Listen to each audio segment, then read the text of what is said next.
Over the last couple of weeks, I've taken some heat from Senate Republicans and conservative pundits for exposing two multi-billionaires. These are two oil barons, and they're trying to rig the political system to favor the rich and especially favor themselves. After the 14th statement issued by a spokesman for the Koch brothers, adverse to me, it seems abundantly clear that I've gotten under their skin. But as the saying goes, and the saying goes that this came from the great Senator Pat Moynihan, who said, everyone is entitled to their own opinion, but not to their own facts. But I guess the Koch brothers have been able to buy their facts over the years, not paying any attention to whether they were true or false. This week, media outlets from New York, and especially the Times, to the Washington Post, to the Detroit News, have revealed the truth. And here's the truth. Millions in political ads sponsored by these two multi-billionaires are misleading at best and outright false in many instances. Mr. President, the truth is the Koch brothers are willing to do anything, even exploit Americans suffering from cancer to advance their campaign of distortion. Mr. President, I'm not afraid of the Koch brothers. None of us should be afraid of the Koch brothers. These two multi-billionaires can spend millions of dollars of their money rigging the political process for their own benefit. But that doesn't mean we have to lay down and take it, because we're not going to. They may believe that whoever has the most money gets the most free speech. Mr. President, that is wrong, it's unfair, and it's untrue. I'll do whatever it takes to expose their campaign to rig the American political system to benefit the wealthy at the expense of the middle class. A number of Republican senators have rushed over here to defend the Koch brothers. That's hard to comprehend, but they've done it. If you ask me, and no one has, but I'll give you my opinion anyway, the billionaires seem perfectly capable of defending themselves. They do it with hundreds of millions of dollars. I'm sure that over the last couple of years has reached close to $1 billion spreading these falsehoods. Now remember, Mr. President, they don't just do it under this Americans for Prosperity phony banner they have. They divert money to a lot of other organizations. For example, millions of dollars to the Chamber of Commerce, who runs ads against Democratic senators. So I think they're capable of defending themselves. But when Senate Republican senators rush to defend the Koch brothers, they're also defending the Koch brothers' radical philosophy. And it's radical. How do we know it's radical? Because they said it's radical. They said so.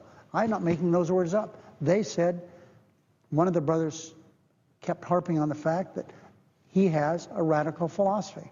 And they do. So I ask my Republican colleagues in the Senate, is even one of you willing to stand up and disavow the Koch brothers' radical agenda?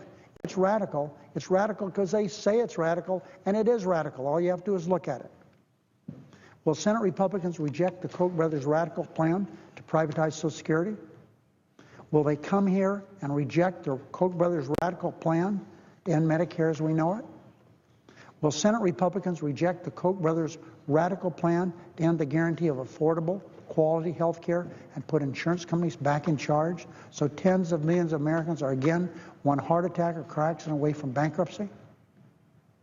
Will Senate Republican senators reject the Koch brothers' radical plan to allow insurance companies to deny coverage for a child with a heart murmur, a survivor of breast cancer, a teen who suffers from acne, or absolutely anyone with a pre-existing condition, no matter how minor?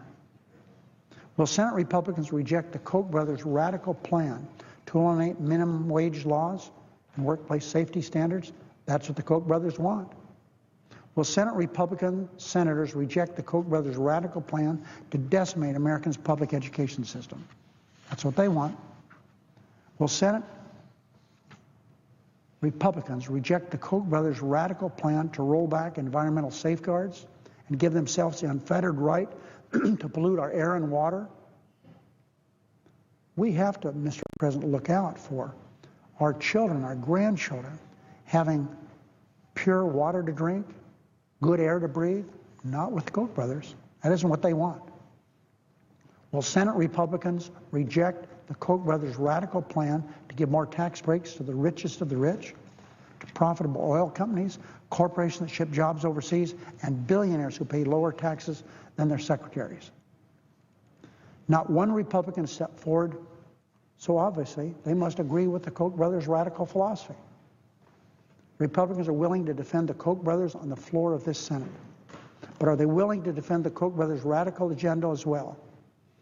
I guess that's what they're doing by coming to the floor. If Republicans don't support the Koch brothers' survival of the richest philosophy, all they have to do is say so. Because the truth is, it would be a terrible thing to allow the Koch brothers to buy Congress and to buy our country, and that's what they're trying to do. But it would be catastrophic to allow the Koch brothers' Congress to devastate the American middle class and their richest take-all policy agenda. This discussion isn't just about fairness or the democratic way.